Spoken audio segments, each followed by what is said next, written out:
జై శ్రీమన్నారాయణ. అందరికీ నమస్కారం.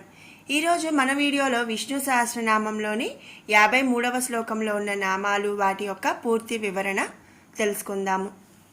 ఉత్తరో గోపతిర్గోప్త జ్ఞానగమ్య పురాతన శరీరభూతభృద్భోక్త కపీంద్రో భూరి దక్షిణ.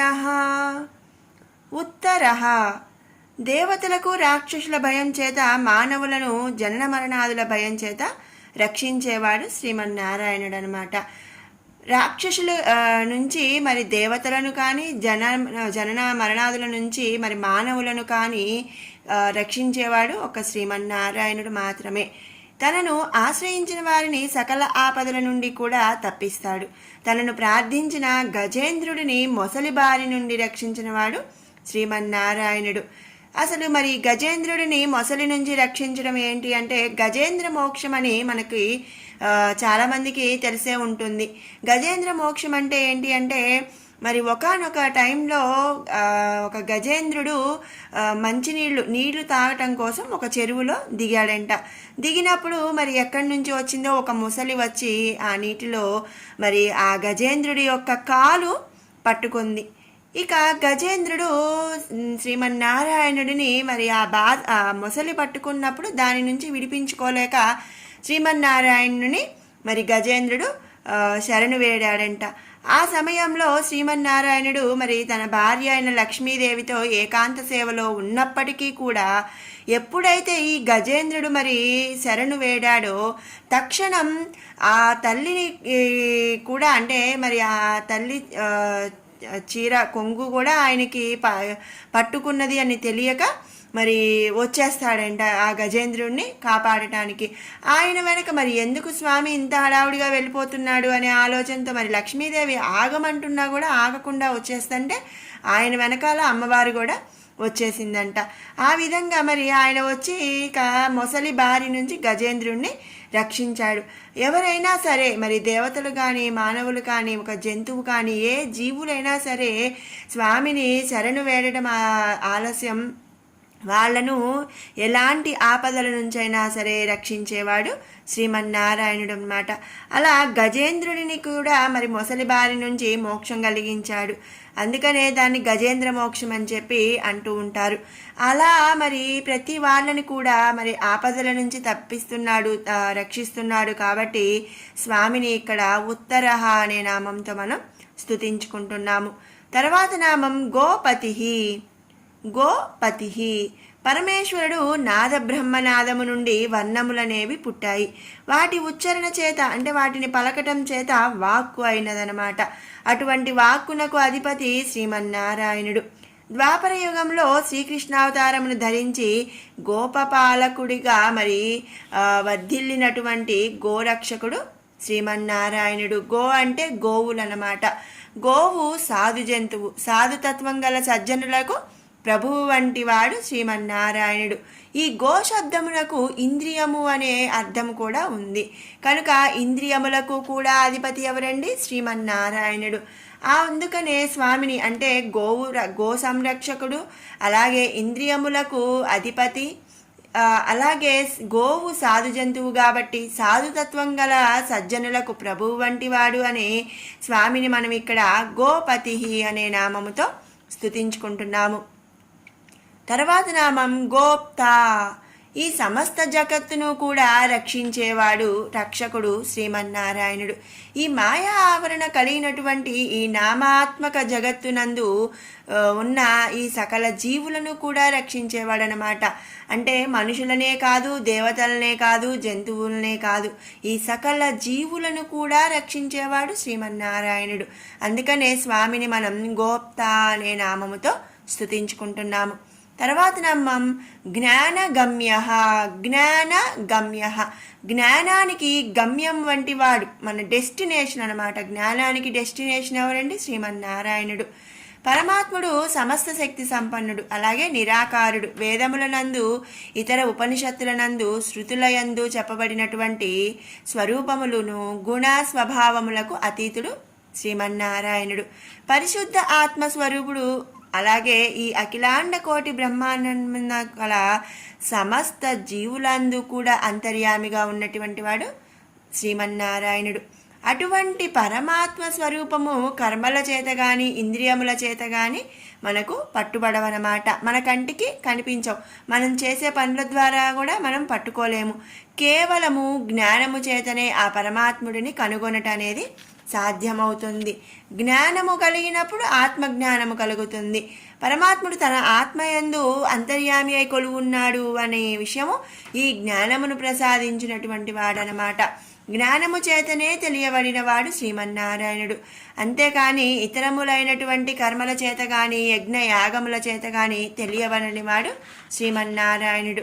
అంటే ఆయన్ని చేరుకోవాలి అంటే మరి ఏంటండి గమ్యం ఏంటి? జ్ఞానం. మనం జ్ఞానం ఎప్పుడైతే పొందుతామో అప్పుడే శ్రీమన్నారాయణుడు మనం తెలుసుకోగలుగుతాము. అందుకనే స్వామిని ఇక్కడ జ్ఞానగమ్య అనే నామముతో స్తుతించుకుంటున్నాము. తర్వాత నామం పురాతన.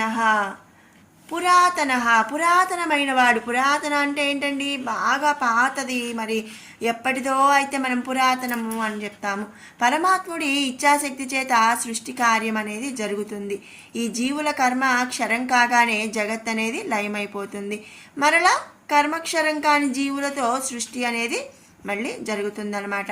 ఈ చక్రంలో పరమాత్ముడు ఒక్కడే నిత్యుడు స్థిరమైన వాడు. అంటే సృష్టికి ముందు, సృష్టి తర్వాత, మరి సృష్టి సమయంలో కూడా మొత్తం అంతా కూడా ఉండేది స్థిరమైన వాడు ఎవరండి? నిత్యుడు ఎవరు? శ్రీమన్నారాయణుడు. అంటే ఏంటి? ఆయనంత పురాతనమైన వాడు ఎవరూ లేడు. ఆయనంత పాత మరి మొట్టమొదటి వాడు కాబట్టి స్వామిని మనం ఈ సకల సృష్టి నుండి నందు ఆదాది నుండి ఉండినటువంటి వాడు కాబట్టి స్వామిని పురాతన అనే నామంతో ఇక్కడ మనం స్తుతించుకుంటున్నాము. తర్వాత నామం శరీరభూతకృత్. శరీరభూతభృత్. శరీర అంటే శరీరము, భూత అంటే భూతములను, భృత్ అంటే మరి రక్షించేవాడు. శరీర భూతాలు అంటారనమాట. శరీరములను నిర్మించే భూతములను శరీర భూతాలు అంటారు. అవి ఏంటండి? పంచభూతాలు: చర్మము, రక్తము, ఎముకలు, గుజ్జు, మాంసం. ఈ ధాతువుల సమూహమే మన దేహం అన్నమాట. అలాగే నవరంధ్రములు, నవనాడులు, గుణములు, స్వభావములు, జ్ఞానేంద్రియాలు, కర్మేంద్రియాలు, ఇలా మొత్తం 36 తత్వములతో కూడి ఉంటుంది మన దేహం.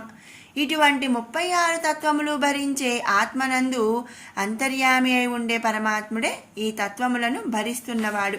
భృత్ అంటే భరించేవాడు. భృత్ శరీరము అనే భూతములను భరించేవాడు శ్రీమన్నారాయణుడు. అందుకనే స్వామిని మనం ఇక్కడ భృత్ అనే నామంతో స్తుతించుకుంటున్నాము. తర్వాత నామం భోక్త. భోక్త అంటే స్వీకరించటం అన్నమాట. భుజించటం అనొచ్చు, స్వీకరించటం అనొచ్చు. ఈ జగత్తునందు ఏ శక్తిని ఆరాధించినా దానిని స్వీకరించి ఫలములను ఇచ్చేవాడనమాట. అంటే మనం స్వామిని అమ్మవారి రూపంలో పూజించవచ్చు, మరి శివుడి రూపం కానీ, ఆంజనేయ స్వామిని, ఇలా మనం ఏ దేవతలనైనా ఏ రూపంలో అయినా మనం పూజించినా సరే, ఆరాధించినా సరే దానిని స్వీకరించి తగు ఫలితములను ఇచ్చేవాడు శ్రీమన్నారాయణుడు. ఆ శ్రీమన్నారాయణుడే దేవతలకు, పితృదేవతలకు అర్పించే సమస్త నైవేద్యములను కూడా భుజించేవాడనమాట.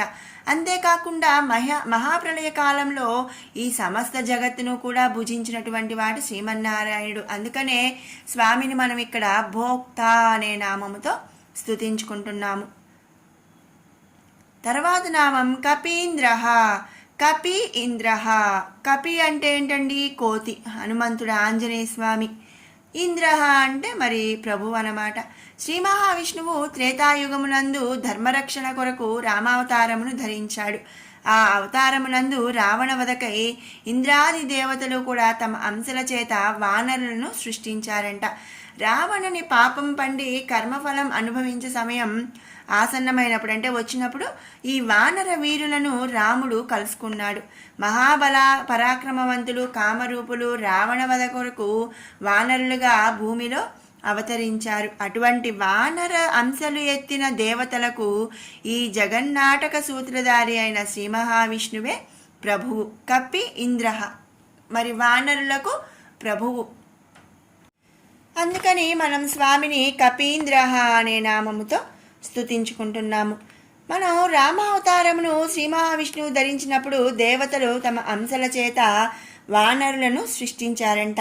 ఈ రావణ వధ కోసం దేవతలు మాత్రమే కాకుండా దేవలోకమునందున్న అనేక మంది శక్తిపరులు యుక్తిపరులు కూడా సామధాన దండోపాయముల తెలిసిన వారు అనేక మంది భూలోకంలో జన్మించారు. మరి వారిలో ముఖ్యమైన వాళ్ళు కొంతమంది ఎవరనేది మనం ఒకసారి చూద్దాము.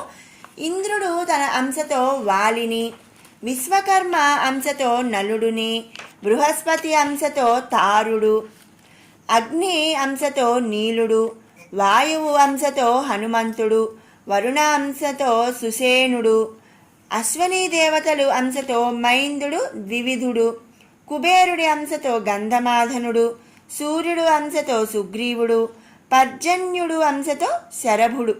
వీళ్ళందరూ కూడా మరి త్రేతాయుగంలో రామునితో పాటుగా జన్మించిన దేవతల అంశాలన్నమాట. వీళ్ళందరూ వానరులుగా జన్మించారు. ఈ విధంగా మరి వీళ్ళందరూ కూడా వానరులుగా జన్మించి రామావతారంలో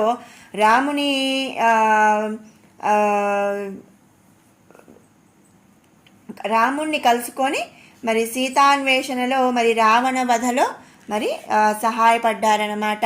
అందుకని ఈ వానరులందరికీ కూడా ప్రభువు కాబట్టి శ్రీమన్నారాయణుడిని కపీంద్ర అనే నామముతో మనం ఇక్కడ స్తుతించుకుంటున్నాము. తర్వాత నామం భూరి దక్షిణ. భూరి దక్షిణ పరమాత్మ స్వరూపమునందు ధర్మకర్మలను బోధించిన శ్రీ మహావిష్ణువు ఆ కర్మలయందు జనులకు చిత్తశుద్ధి నమ్మకము కలుగుటకై తానే త్రేతాయుగమునందు మానవ రూపములో శ్రీరామచంద్రమూర్తి అవతారమును ధరించి వేదోపనిషత్తుల యందు గురు శిష్య పరంపర చేత లోకమునందు గల ఈ ధర్మమును తాను ఆచరించి తెలియజేశాడు. అంటే మరి ముందు తాను ఆచరించి జనానికి అంటే మనుషులకి చెప్పాడనమాట. యజ్ఞయాగాదులను క్రతువులను చేసి భూ సువర్ణ ధన గోదానములను బ్రాహ్మణులకు దక్షిణగా సమర్పించాడనమాట. యజ్ఞస్వరూపము శ్రీ మహావిష్ణువే. అతడే కర్త కర్మ క్రియారూపములే ఉండువాడు. ఇక మరి భూ సువర్ణ ధన గోదానములను దక్షిణగా సమర్పించాడు కాబట్టి భూరి దక్షిణ అనే నామముతో మనం ఇక్కడ స్తుతించుకుంటున్నాము. విన్నారు కదండి, ఇది 53వ శ్లోకంలో ఉన్న నామాల యొక్క పూర్తి వివరణ.